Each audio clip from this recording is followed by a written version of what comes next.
Thank you. Mr. Yaroslavsky, Mr. Fasana. Yeah, I would just, given that Director Yaroslavsky felt it necessary to misconstrue and mischaracterize private conversations I've had with him in public, I'd like to set the record straight, if I could, about the sheep who walk in wolf's clothing.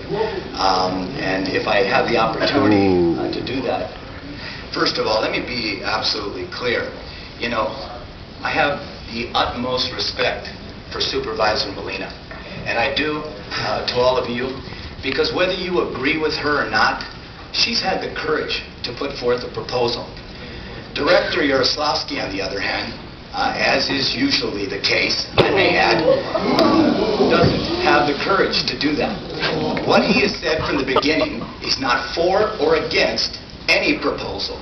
I know he said that in front of at least 3 other directors. He refused to say he was for or against the proposal by Mr. Snowball. He has never floated a proposal himself. Instead waited for Ms. Molina, Director Molina, to show the courage to do what he was unwilling and unable to do from the very beginning. And so let me be absolutely clear about me on this issue.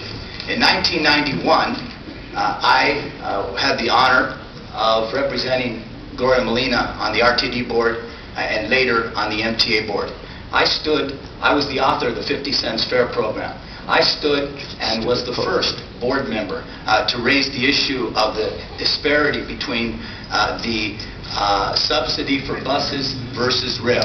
I have been consistent since 1991 on that issue. At almost every turn, Mr. Yaroslavsky was on the other end of that issue, by the way.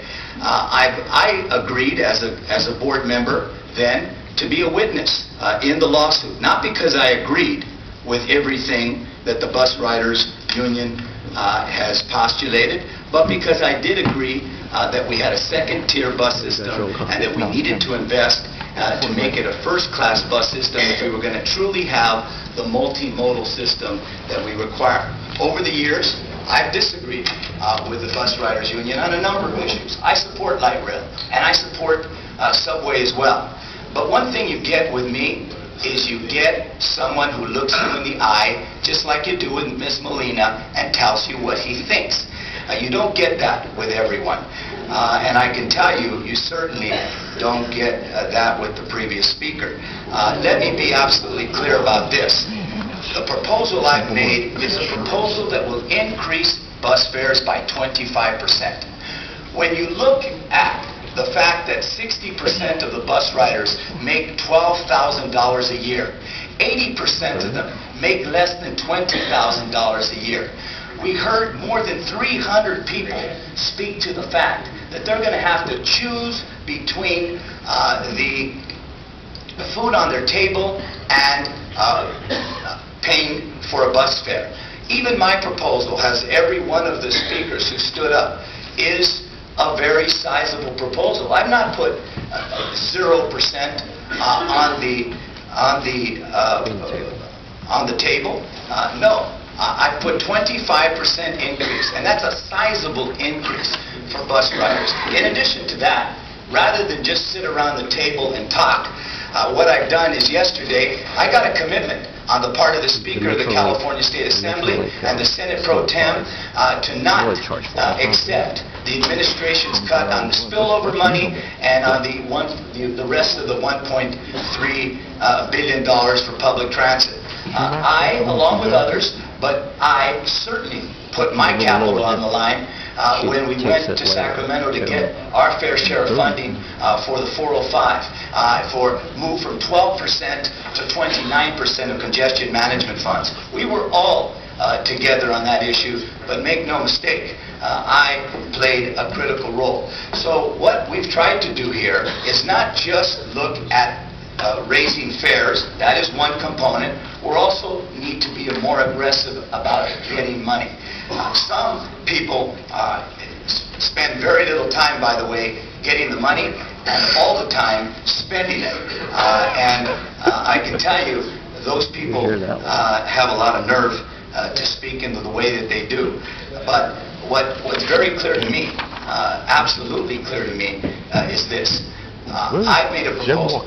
It's a proposal that I think is fair, given the fact that costs are rising, given the fact that we had to give a fair increase, as you said, Director Yaroslavsky, to our employees, 3% increase to them, given the fact that fuel costs are up, and given the fact that we have the world's leading alternative fuel system, and those buses cost more.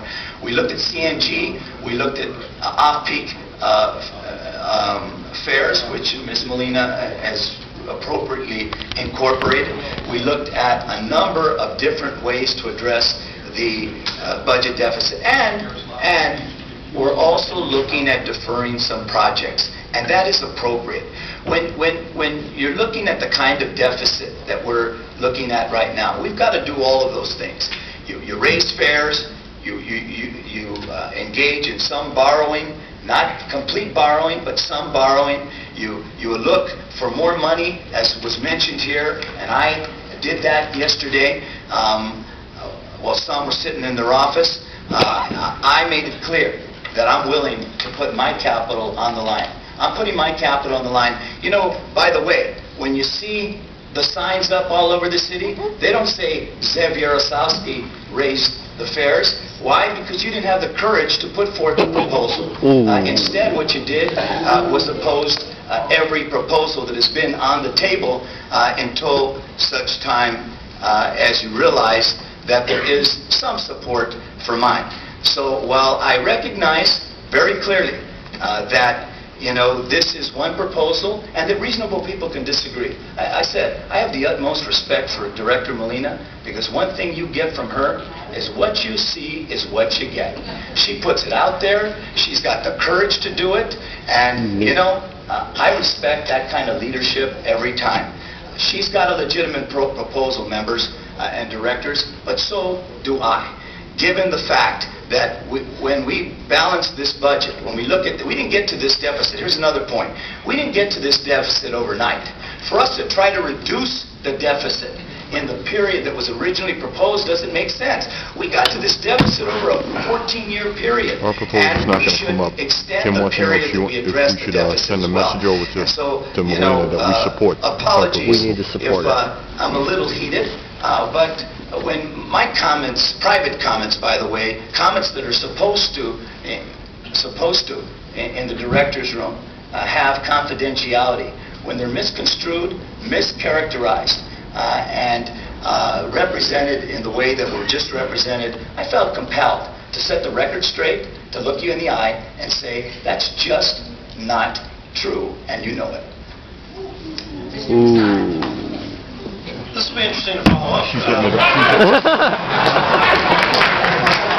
the message sent to her now. Okay. What I'd like to say is we've heard from close to 300 people today who have